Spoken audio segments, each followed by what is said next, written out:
Welcome to another reading from the Library of Historical Apologetics. Today's reading comes from the work of Bishop George Horne, a theologian and Anglican clergyman who was president of Magdalen College, Oxford, and vice-chancellor of Oxford from 1776 to 1780, and was also chaplain to King George III. Horne was a conservative clergyman. He worked against any relaxation of the rules requiring entrance to Oxford University to subscribe to the 39 Articles, which laid out the theological doctrines of the Church of England. He promoted Sunday schools and the provision of Christian literature to members of the British Armed Forces.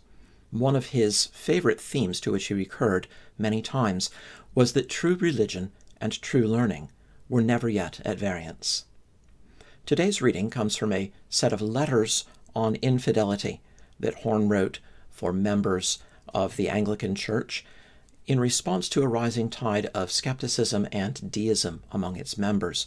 In particular, he's responding to a pamphlet which circulated widely at the time that contained a great number of objections to the truth of the scripture records on the basis of alleged contradictions in the narratives.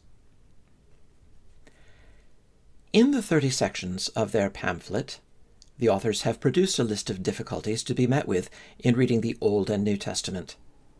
Had I been aware of their design, I could have enriched their collection with many more, at least as good, if not a little better, but they have compiled, I dare say, what they deemed the best, and in their opinion presented us with the essence of infidelity in a thumb file, the very fumes of which, on drawing the cork, are to strike the bench of bishops dead at once. Let not the unlearned Christian be alarmed, as though some strange thing had happened to him, and modern philosophy had discovered arguments to demolish religion never heard of before. The old ornaments of deism have been broken off upon this occasion and cast into the fire, and there came out this calf. These same difficulties have been again and again urged and discussed in public, again and again weighed and considered by learned and sensible men of the laity as well as the clergy, who have by no means been induced by them to renounce their faith. Indeed, why should they? For is any man surprised that difficulties should occur in the books of Scripture, those more particularly of the Old Testament? Let him reflect upon the variety of matter on which they treat, the distance of the times to which they refer, the wide difference of ancient manners and customs from those of the age in which we live, the very imperfect knowledge we have of these as well as of the language in which they are described, the consciousness of the narrative sufficient for the purposes intended, but not for gratifying a restless curiosity, above all the errors and defects of translations. Many and painful are the researches sometimes necessary to be made for settling points of this kind.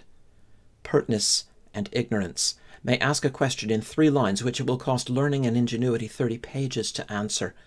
When this is done, the same question shall be triumphantly asked again the next year, as if nothing had ever been written upon the subject, and as people in general, for one reason or another, like short objections better than long answers. In this mode of disputation, if it can be styled such, the odds must ever be against us, and we must be content with those for our friends who have honesty and erudition, candor and patience to study both sides of the question. Be it so. This has been a reading from the Library of Historical Apologetics. I'm Tim McGrew.